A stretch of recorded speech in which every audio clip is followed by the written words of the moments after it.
Welcome to the USC Annenberg Master of Communication Management Online Program Highlights webinar session, presented by the USC Annenberg faculty.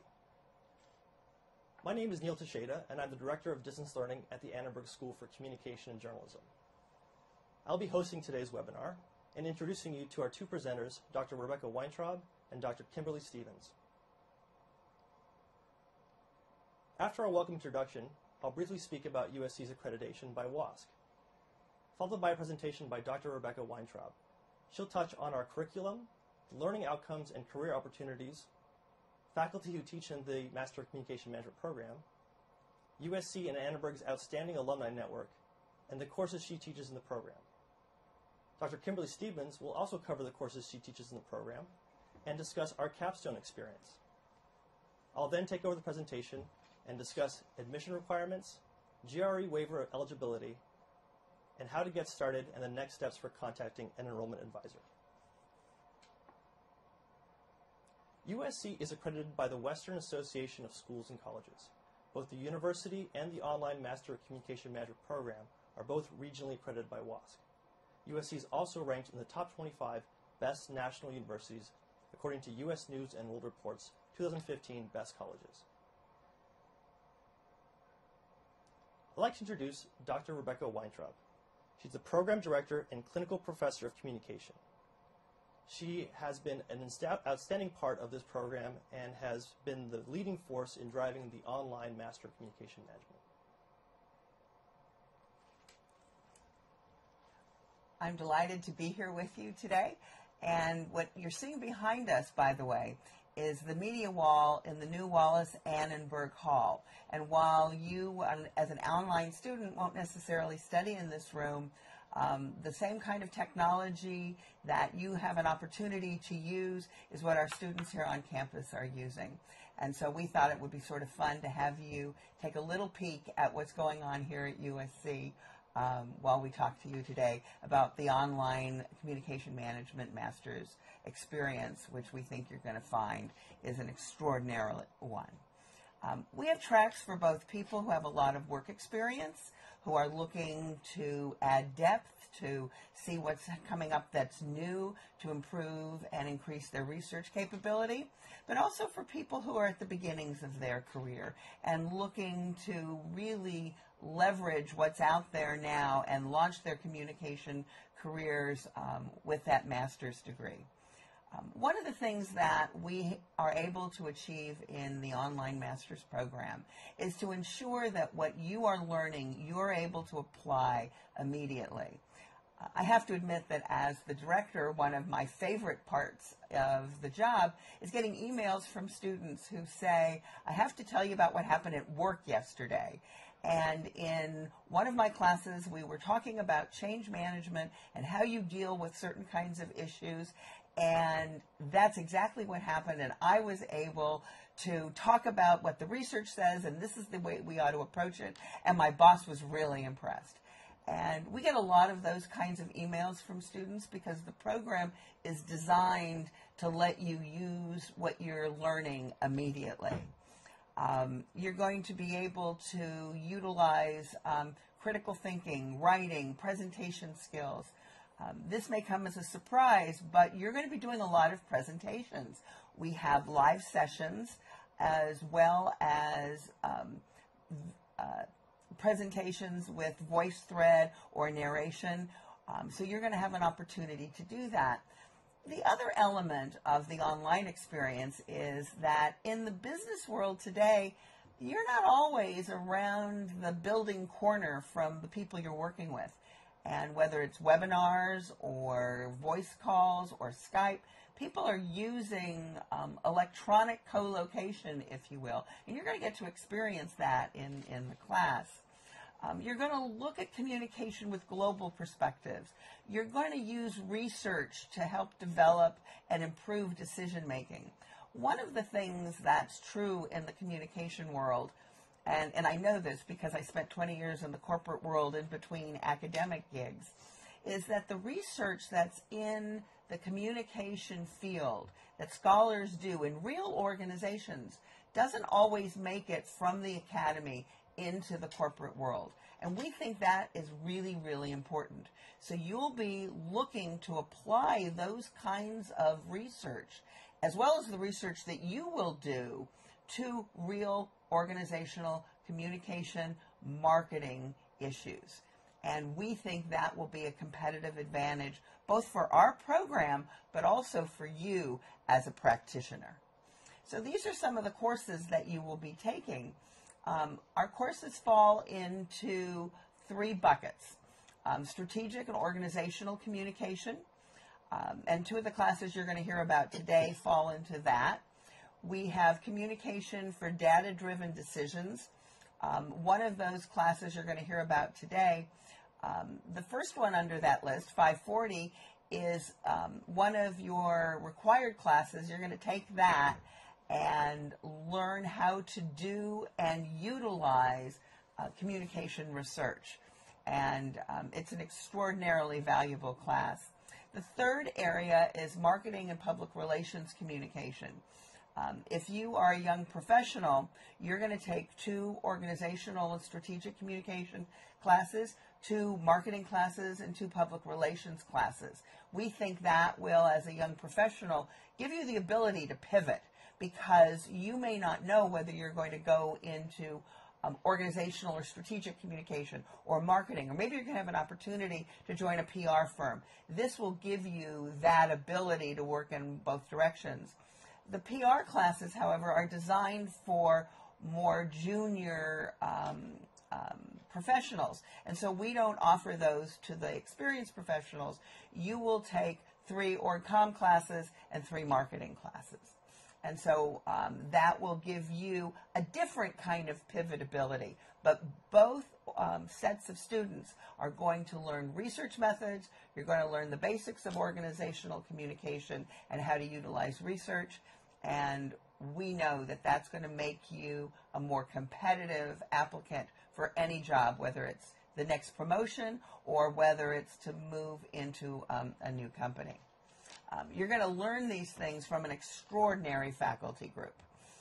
Our faculty all have PhDs, but also all have either research experience or business experience or consulting experience with real organizations. We do a lot of executive ed here at USC Annenberg, and we bring those experiences into the classroom. So you can look up the faculty on our website, but I'll mention just a couple. Dr. Andrea Hollingshead studies both leadership in groups and also marketing, and is an expert in that field, well-renowned, author of many papers. Dr. Michael Cody studies persuasion, and he has written a number of textbooks, some of which you're going to read. But all of our faculty are at the top of their profession, and we've chosen them with great care. One of the things that I think makes us special is that teaching online is a different kind of experience. I've been teaching online since 2003. I think it's an extraordinary experience, but it's not for everyone. All of these faculty volunteered may be too mild a word. They made it really clear that this was an extraordinary teaching experience and they wanted to be in it.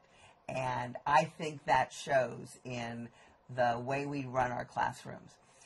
While the bulk of the work you'll be doing is going to be online, all of our classes have some what we call live sessions. And most of those are optional and videotaped because not everybody can make them. But a few classes have required ones at the end of the semester.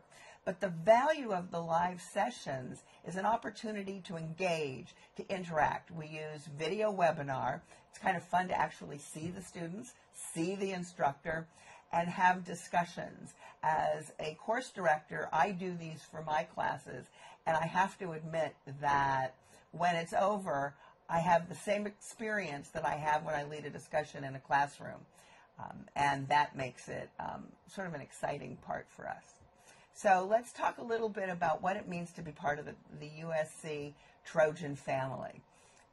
The USC Alumni Network is an extraordinarily tight group of people. Whether you are in Los Angeles or New York or Tokyo, we have Trojan family all over the world. There's 340,000 people in our alumni organization, which makes sense for a university that was founded in 1880.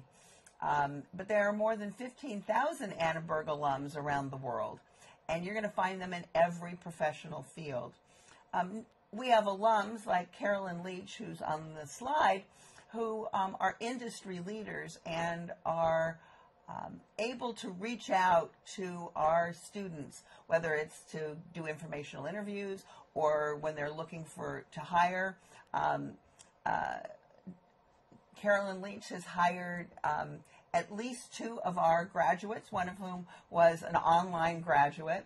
And that kind of mentorship and connection is really important because these people understand the value of the degree and know what they're going to get when they hire somebody with an MCM degree.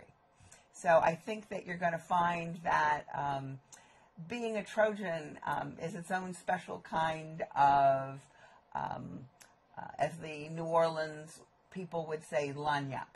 So let's take a look at the courses that are taught, and I will talk to you about my favorite course because it's mine. So Strategic Corporate Communication is a class that looks at the strategic communication process. We don't really look at it as a plan because a plan implies something that has a beginning, a middle, and an end. And those of us who work in the field of communication know that communication is a process. It's not an event. It doesn't have a place that it begins, and it never has a place that it's ending. And if you're working on a strategic issue, you're working your way through the planning process, measuring the results, making changes to what you have to do next, and it moves on like that. And that's what we do in this class. This class follows a fictional company, Consolidated Electronics, and we use dramatizations of the people in the company to mimic what you would find in the corporate world. Now, students often ask me, why didn't you use real cases? And because I thought it was important to follow one organization, and I'm pleased to say that there is no organization out there, a publicly held company, that has as much trouble and needs as much help as Consolidated Electronics and its CEO, Dee Emmett Shane. And so we have pulled from real examples, real cases, experiences that I've had in the corporate world, but we fictionalized them a little bit. And over the course of the semester, students work on 7 different issues and create strategic communication plans, as well as finding a client and in a group working on a strategic communication plan for that real organization. It's a little bit of an intense class, but one of the most recent emails I got was a student who explained that he had been promoted into a job, and basically the life he's living now is 502, and he uses our communication model all of the time.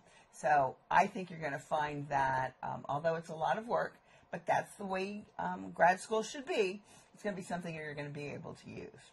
So now let me introduce my colleague and co-presenter, Dr. Kimberly Stevens, who's a clinical assistant professor of communication. And Dr. Stevens is an instructor for us, but she's also a facilitator and researcher, and she does a lot of bridging between academia and industry, both in the research that she does around real organizations and also in the consulting that she does. So she's worked with a variety of organizations. She is a very talented instructor, and so I'm going to introduce to you my friend and colleague, Kimberly Stevens. Thank you very much. I'm very happy and excited to be here with all of you today, and we'll talk a little bit about some of what you're going to get in this program and in the courses that I teach specifically. I teach a variety of different courses and kind of bookend the program in some ways, and so I get to see students when they come in and students when they go out. Comm Management 500 is called Managing Communication, and it's a high-level overview of the organizational communication fields. And so it's really meant to kind of introduce and orient students to what it means to understand and study organizational communication as a discipline. We take an organizational design approach to the course, and that's sort of the organizing framework, and which allows students really to understand the way that their organization works and the different levers that are involved in producing certain kinds of outcomes. And then we spend time in each of the sort of cells of this organizational design framework and look at topics from organizational structure to inter-organizational networks to intra-organizational networks to reward systems and ultimately kind of change management and what that means for the organization moving forward. This is a course that students generally take early on in the program, and is a great example of classes where working professionals see how what they're doing in school applies very, very readily into their jobs and their lives every day. We have actually a CEO that's in the class right now, and he came to the live session a couple of days ago and was just extremely excited and was like, if I had known about all of this organizational design stuff a long time ago, oh my goodness, I can't tell you how much better I would have been able to do my job. Because it really just kind of gives you a sense of what it is that, what's involved in running an organization. The second class that I teach is called Com Management 587, Audience Analysis. This is sort of an overview of marketing research methods and how it is that we use data and the research process to really inform our business decisions. It's a class that has wide application. You'll learn a lot of the kind of standard methods in marketing research, including focus groups and surveys and interviews, and then we go a little bit beyond and look at things like web analytics and social media analytics, and try and understand how it is that those things are being wrapped into the discipline as well as they're kind of continuing to emerge. In that class, you have the opportunity to work with a real client. You work in groups for certain parts of it and individually for other parts of it, but working on a real-world problem. This is something that definitely, in contrast to Dr. Weintraub's class, where it is designed to make sure that you hit all of the big rocks in the kind of jar, if you will. This class, you often don't really know exactly what you're going to get, but unfortunately the research process in the real world is never and rarely clean. And so this really just kind of gives you an opportunity to be able to appreciate the ways in which you have to kind of learn to pivot, if you will, and work on the fly to solve real and important problems.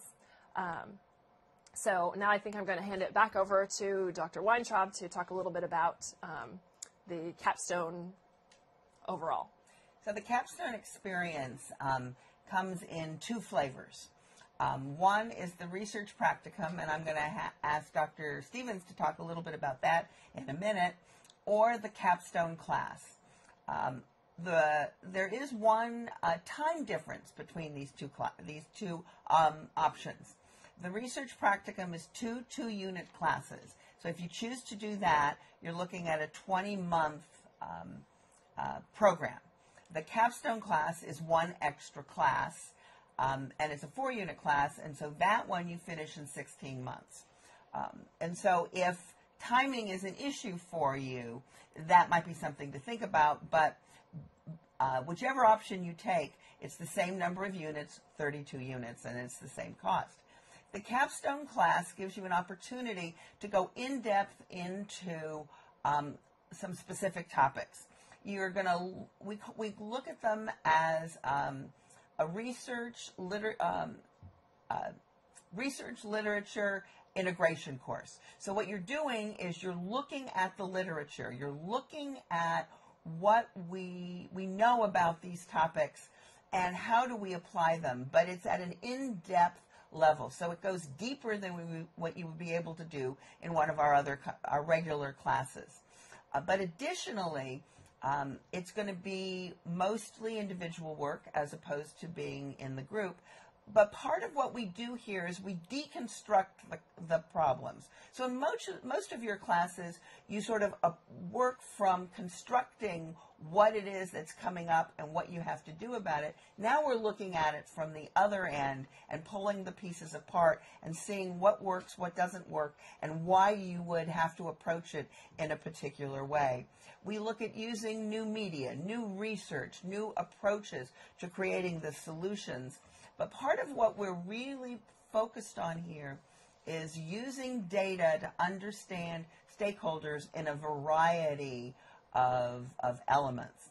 And so there are 4 different courses. They come up at the end of your program, and basically the one that comes up when you're ready to take it is the one that you take, although we have ways to adjust that, although it may take a little longer if there's a particular course that you thought was most valuable for you. So we work really individually with our students to ensure that you're getting out of this capstone class what it is that you needed to get out of it. But you might not want to do the class. You might want to do something on a more individual basis. And in that case, the research practicum will be a better option for you. And Dr. Stevens, as one of the faculty who advises on the research practicum, is going to tell you a little bit more about that. Absolutely. And the research practicum is a really fabulous opportunity for students who have kind of a passion for a particular topic area, for a particular subject, or have some sort of kind of concrete project in mind. This is something that gives students the opportunity to go out and really understand, like, what is the research that is out there that can possibly inform this particular question or this particular problem, and really try and translate what we know from an academic standpoint into what it is that how we can use that information and that knowledge to really inform this problem or this question that we're trying to understand more about. And so it does take 2 semesters, as Dr. Weintraub mentioned. The first semester is really focused on kind of that digging process and really kind of unearthing what is it that we already know and can use and inform this project that we're working on, and translating that into kind of an argument toward the question that you're planning to address specifically. And then in addition, you kind of formulate what are the methodological ways that I'm going to approach and learn more about this topic from my specific area. And then in the second semester, you actually get the opportunity to go out and learn. So you collect your own original data, you go and you interview people in your organization, if that's a kind of project that you're doing. I've got students this semester who are working with government organizations that are working to, like, they've stood up a unit to consolidate IT services across an entire state. And this is obviously a really big change. It's a really big shift. And so this new organization is trying to figure out which way is up and how is it that we can kind of move forward more effectively. And so this student has used this class as an opportunity to really both dig into what do we know from the literature, but then also what do we know and how can we understand our organization to make sure that we're meshing those 2 things together in the best way possible to produce a productive outcome and successfully integrate and save resources, something that all government agencies are working on at the moment. And so in that second semester, you really get the opportunity to kind of learn and unearth what's going on in the organization or whatever kind of topic you're working on, collect original research. Whether I have another student who's working on a topic looking at police departments and the way that police departments handle and navigate the notions of bureaucracy. And so, he's going out and interviewing police officers who are, kind of doing the beat every day, and looking at and kind of juxtaposing these academic notions of bureaucracy and organizational structure against what it means to be a cop out on the streets every day. So anyway, so there's a wide variety of topics that are possible. And then at the end, you kind of put it together into something that you think is a powerful way to deliver your message. So sometimes students kind of continue and they come out with a pretty solid academic paper. Other students develop and kind of shift gears in the second semester and develop a white paper, something that's more broadly applicable to the members of their organization, people who often put a lot of time and energy and effort into participating in their research. Other times students do things that are more creative. I have a student who's considering writing a one-act play to kind of characterize how it is that these dynamics play out in the organization that he's studying. So anyway, so all of that to say, sometimes it's a frustrating experience because it's very broad and open-ended, but this notion of appreciating ambiguity and kind of relishing the fact that we don't necessarily know the answer and enjoying the hunt, if you will, is part of what we hope you'll come out of this program having a solid appreciation for. And so it really does give students kind of an opportunity to just dig in and explore something that's, that drives and motivates them. And I think students who choose that route really enjoy the process. So now you understand a little bit about what the program is, how it is put together. Hopefully you're kind of excited about the opportunity to be a part of Annenberg. And so Neil Teixeira is going to tell you a little bit about the application process. And let me just say that as the person who's going to be reading your application, I'm looking forward to it. Neil? Thank you so much, Dr. Weintraub. Great presentation, Dr. Stevens, too. I really appreciate you guys going through the program. And at this point, I imagine most people are wondering, what do I need to do to apply to this fantastic program? Well, the number one thing you'll have to start with is submitting a completed graduate application through USC. It'll require you to have an undergraduate degree from a regionally accredited institution, submit either GRE or GMAT scores from the last 5 years. Now, there is a waiver available for qualified applicants with extensive experience. You'll need to qualify, you should contact an enrollment advisor to find out whether or not your application qualifies. Additionally, a statement of purpose as to why you want to pursue the Master of Communication Management at USC, a writing sample, which could be professional, could be creative, could be academic, an updated resume, original copies of all your college transcripts, and 2 letters of recommendation from academic or professional sources. Our enrollment advisors act as your personal advocates to the program. They are here to guide you through the admissions and enrollment process. So give your enrollment advisor a call to further discuss the program and your career goals. Brad, Andy, and Jerry are all available today to answer your questions. Feel free to call them at the number listed, 213-284-7976. Their extensions and email addresses are available there for you to give them a call. I'd like to once again thank Dr. Weintraub and Dr. Stevens for taking the time to be here with us today. This concludes the USC Annenberg Master of Communication Management Program Highlights webinar session. Remember, if you have any questions or think it's time to apply, please contact our enrollment advisors. Their contact information is on your screen right now. Thank you again, and have a great day. Bye. Bye.